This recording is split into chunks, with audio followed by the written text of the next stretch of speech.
Okay, coming at you live from Bisbee, Arizona. This is Tarot by Keyth for our daily spread.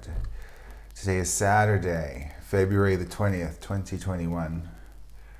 I finally caught up on astrology the other day. A lot of squares going on out there. Like I said, I told you yesterday, I had this root chakra activation and I couldn't really walk. And I just used the energy in a way that I did not see coming, which was to clean every nook and cranny and reorganize every cabinet, clean everything.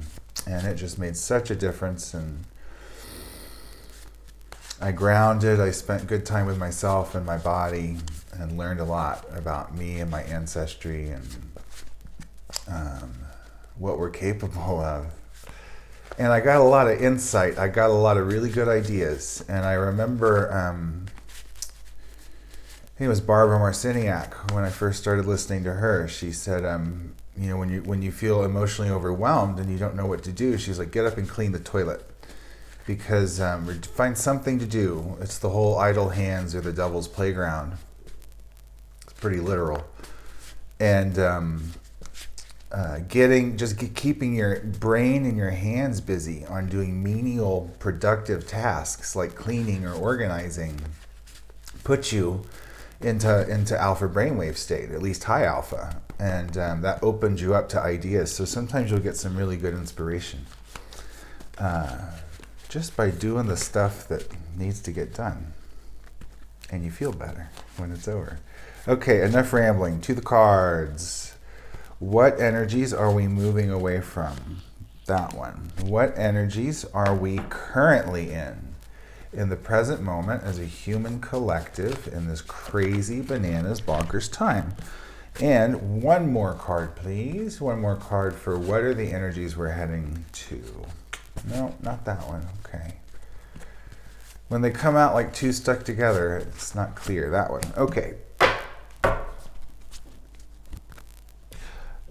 Thank you for being here. Thank you for liking. Thank you for subscribing and sharing, all that stuff.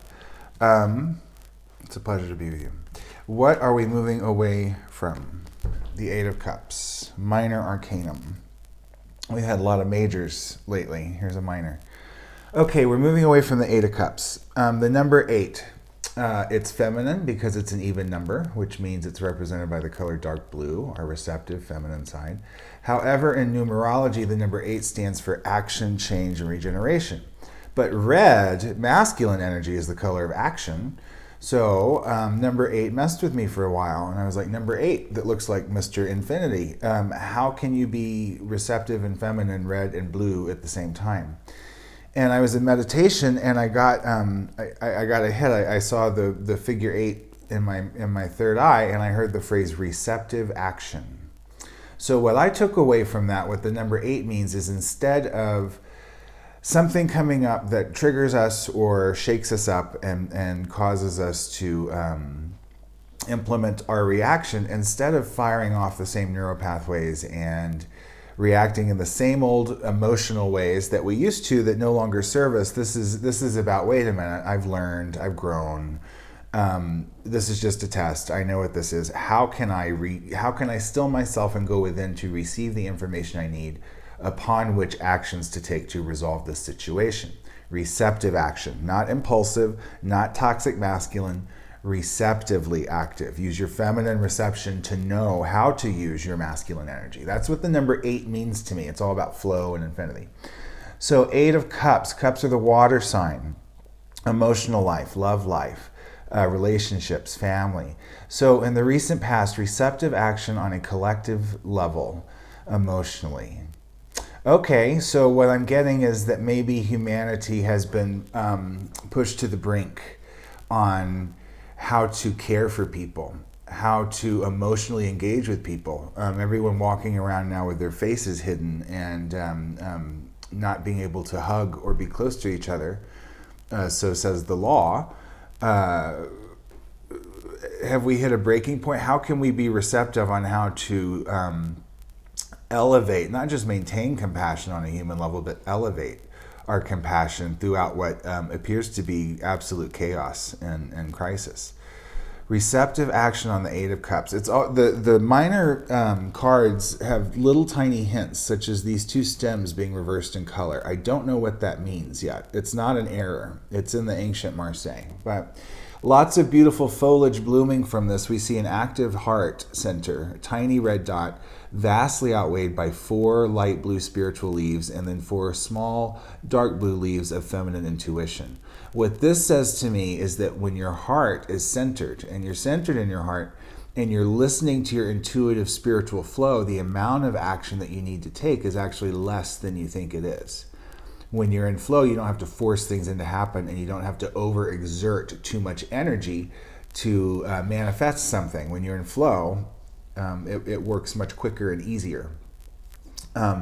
So maybe that too is a clue to us as how we can treat each other. Maybe it's easier than we think. Maybe it's easier than we think. Maybe we should get into our hearts and out of our heads and open up and clean the toilet and see what ideas we get on how to love each other better. So it's a little bit ambiguous, but that's what I'm getting. Maybe the other cards will clarify. Present moment, Page of Wands. So there's some timidity here. We had some wands yesterday and the day before. We had the Knight of Wands and the Queen of Wands. I think this whole reclaiming fire energy is a recurring theme that seems to be coming up in the collective pattern. So maybe we don't quite know what to do. We're feeling disconnected emotionally, and we don't know how to resolve that because we're being told we're not allowed to. And what I'm picking up from the Page of Wands here is this timidity, this resistance to kind of get going. He wants to grab a hold of this green wand of rebirth, of fire energy. Fire is your desire, passion, will, creativity, and sexuality. He's grabbing a hold of it with both hands, and he's moving toward the future, but he doesn't look very sure-footed to me. Now, the pages are known to be exploratory and inquisitive, experimental. But on their shadow side, they can be naive, which can cause, or trepidatious even, That's what I'm getting, trepidation. It's like fear. But he is walking with yellow feet. He's standing on the spiritual light blue ground with his yellow feet of knowledge. His legs are moving. Our legs are how we move through the world, which are masculine red. A ton of rebirth.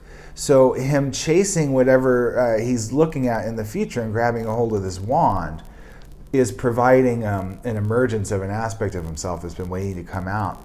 He's guided by the Holy Trinity, this orange triangle, and there's a lot of orange here. So putting what you've learned into action with fulfillment, and that's coming from all the orange of these cups.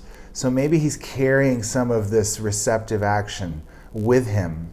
So if this is how can we, in current modern restrictions, learn how to emotionally receive each other.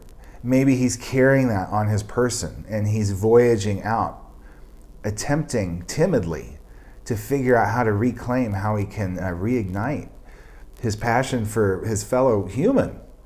I walk around everywhere and people are scared of each other. They walk across the street, they get scared when you make eye contact. And I mean, it's always been weird, but it's gotten weirder. And think of that what you will. What is the Page of Wands moving towards? We had this yesterday, didn't we? More massive transformation. It's a scary looking card. This is the major card. The total reading is 8 and 3, which is 11, which is a 2. Balance, duality, and partnership.